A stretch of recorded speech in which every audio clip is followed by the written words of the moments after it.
Salut Alain, Bonjour Mike. vous nous avez fait le plaisir d'être présent aujourd'hui à ce beau pèlerinage de Sainte-Jeanne d'Arc organisé par Civitas Grand Est, Lorraine, Alsace. Tout l'honneur était pour moi. C'est évidemment pour moi un grand plaisir. Moi qui suis si attaché à Sainte-Jeanne d'Arc, c'était pour moi un grand plaisir et un grand honneur de participer à cet hommage à Sainte-Jeanne d'Arc, à venir à ce pèlerinage sur les pas de Sainte-Jeanne d'Arc à Domrémy. Parce que vraiment, prier là où Sainte-Jeanne d'Arc priait, être devant la maison dans laquelle Sainte-Jeanne d'Arc a vécu, vraiment découvrir les lieux où Sainte-Jeanne d'Arc a eu ses apparitions. Tout ça évidemment est pour tout catholique qui se respecte quelque chose qui élève l'âme et incite au recueillement et ne peut qu'encourager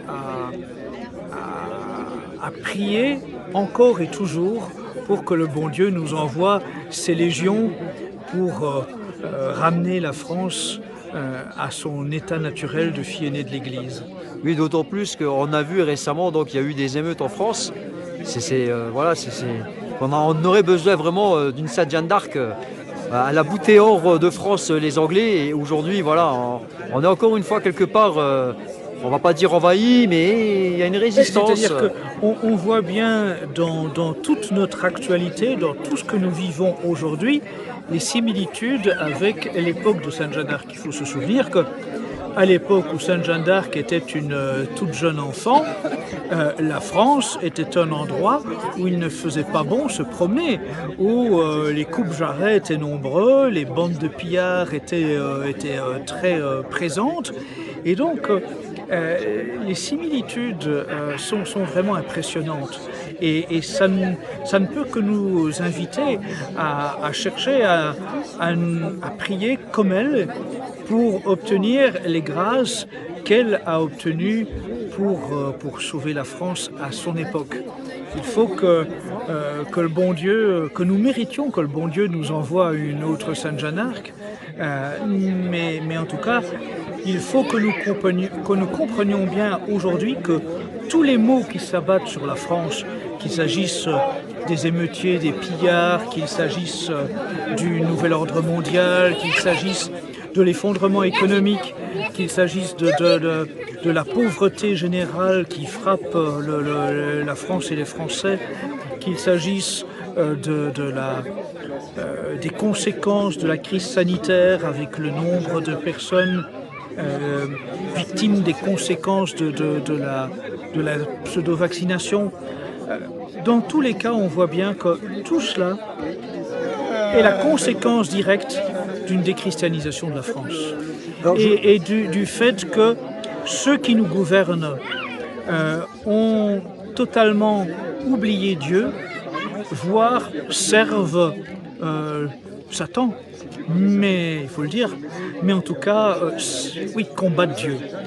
Et justement, on a parlé, voilà, actuellement, il y avait eu les émeutes, et pendant ces émeutes, il y a un décret qui est sorti à l'Assemblée nationale, la loi de programmation militaire. Mais ça veut dire quoi, ça? Ça veut dire qu'ils veulent nous envoyer, ils veulent préparer une guerre? Qu'est-ce qui se passe? La loi de programmation militaire, disons qu'il ne faut pas se lancer immédiatement dans les hypothèses les plus alarmistes. La loi de programmation militaire, elle mérite évidemment de susciter l'inquiétude toute naturelle de chacun d'entre nous, parce qu'elle est un outil de plus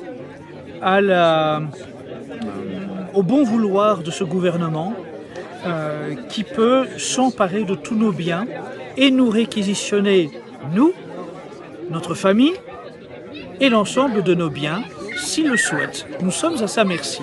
C'est ça que signifie la programmation militaire, l'article 12 de la loi de programmation militaire, c'est que désormais, au bon vouloir de la Macronie ou de ses successeurs qui seront de toute façon les vassaux des mêmes Klaus Schwab, eh bien, si cela entre dans leur plan, ils peuvent tout réquisitionner.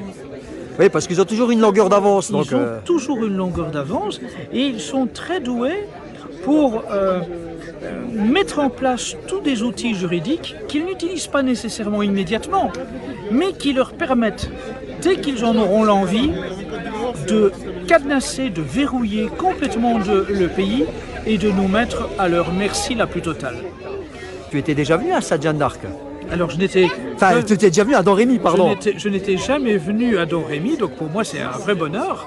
Et en plus, je recommande à tous ceux qui vont voir cette vidéo d'être là l'année prochaine parce que c'est vraiment une ambiance à la fois... Alors je vais tourner la caméra pour qu'on voie un petit peu l'ambiance. Voilà, là on est en train de prendre l'apéro après, après avoir marché, après avoir prié. Voilà, maintenant c'est le moment de détente. Voilà. Donc c'est une ambiance qui a ses moments de grande piété, de grande dévotion, mais aussi de camaraderie, et puis qui se termine vraiment dans la bonne humeur. Oui, c'est vraiment la traduction de cette camaraderie qui règne entre nous, entre catholiques qui ont des parcours totalement différents. Il y a ici des gens d'horizons les plus variés qui viennent de villes différentes. Bretagne, j'ai vu. Oui, il y a des Bretons, il y a des Parisiens. Mais en fait, ce qui est remarquable, si vous voulez, c'est que sociologiquement, il y a des gens de toutes les conditions sociales. Il y a des gens en plein cheminement. Il y a des gens qui sont en train de se convertir. Mais qui ont ce même amour pour Sainte Jeanne d'Arc, ce même respect pour Sainte Jeanne d'Arc, cette même conscience que la France, c'est la France, voilà, le royaume de France. Oui, et qu'on ne sauvera pas la France sans Dieu. Ça, il faut en être bien conscient. Je le dis aussi à tous mes amis nationalistes, à tous mes amis dissidents qui écouteront ce message. Ne croyez pas que nous pourrons sauver la France par nos propres moyens. Il faut se souvenir de ce que disait Sainte Jeanne d'Arc. En nom Dieu, les hommes batailleront et Dieu donnera la victoire. Il faut que nous bataillons. Il faut que nous ayons cette pugnacité. Il faut que nous allions à la bataille. Mais il faut que nous cherchions à tout prix à aller à la bataille en ayant au préalable acquis toutes les grâces parce que nous aurons mérité de Dieu qu'il bénisse notre bataille. Et bien sur ces mots, Alain, je t'encourage, je te souhaite de te revoir l'année prochaine. Avec grand plaisir, un nouveau pèlerinage.